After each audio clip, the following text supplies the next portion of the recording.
Hello, I'm Mr. Juan and this is Strumming Through the Americas.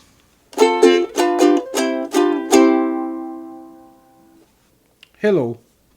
So for this lesson, what we're gonna do is we're gonna do an exercise in improvisation. So I'm gonna give you a rhythm track and then you're gonna create your own combination of the G and the C chord in any order that you want with any of the two strumming patterns that we learned. Okay, so here is the rhythm track, and have fun with it and send us your versions of what you do. Okay, see ya, bye bye.